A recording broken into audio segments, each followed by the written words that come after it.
In this video, we'll show you how to change the rear brake pads on your Ram 1500. You can find them on CarParts.com via the link in the description. For safety reasons, we strongly suggest watching our video on how to jack your Ram 1500 safely.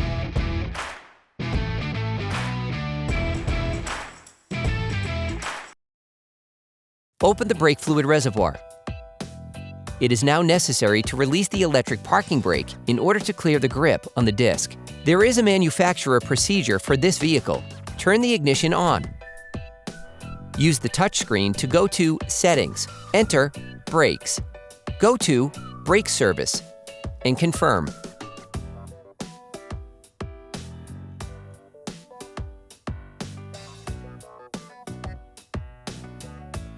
Disconnect the ABS sensor cable from the brake hose. You can use a flathead screwdriver.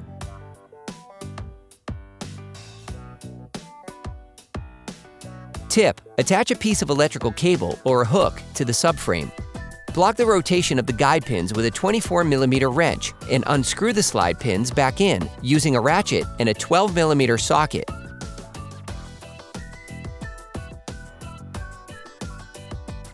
Finish unscrewing by hand. Remove the caliper. You can now hang it to the previously installed hook. Then remove the pad pressure springs. You can use needle nose pliers.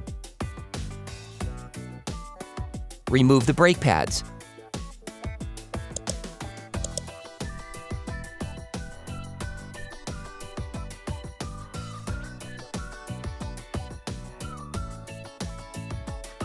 For great content, our best price, and fast shipping, download the CarParts.com app now. Using a flathead screwdriver, remove the anti-rattle clips.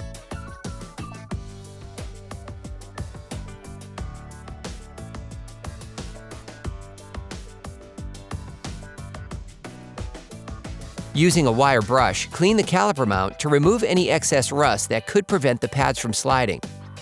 You can order the pads kit used in the video on CarParts.com via the link in the description. Get hold of the anti-rattle clips supplied in the kit. Put the anti-rattle clips on the caliper mount.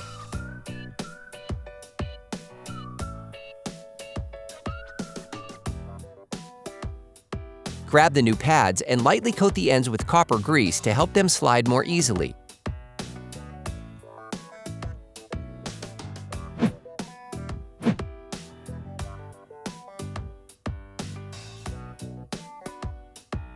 Insert the new pads into the caliper mount by sliding them in.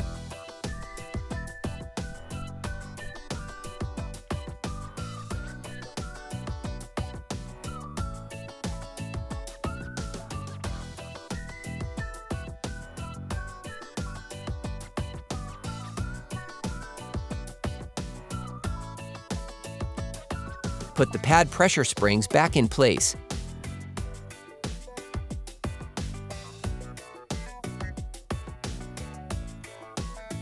Press the piston into the brake caliper.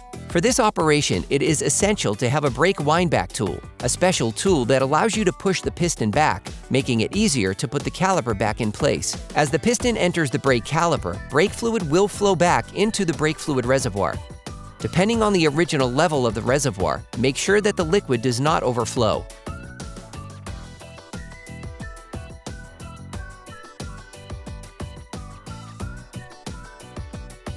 Put the brake caliper back in place and screw in the slide pins by hand at first.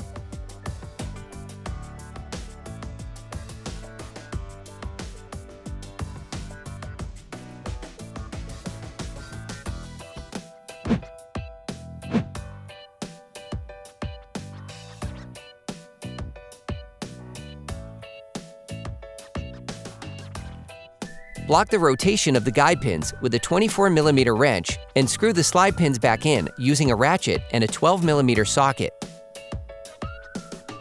Finish tightening using a torque wrench.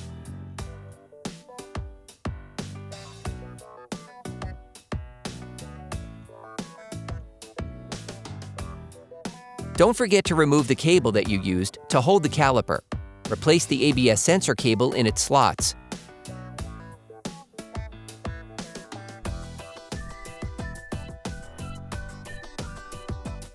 It is now necessary to reactivate the electric parking brake. Press the brake pedal. Activate the park brake switch. Clean the disc with brake cleaner and a cloth to remove the grease from the new pads. Then you will be able to put the wheels back on your vehicle. Put your truck back on the ground before properly fixing the wheels in place.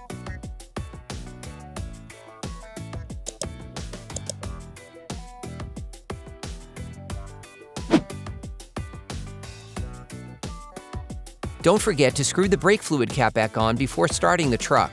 Try to drive smoothly and avoid sudden braking for the first 30 miles or so to avoid glazing the new pads. Operation complete. Quality parts, priced right, CarParts.com.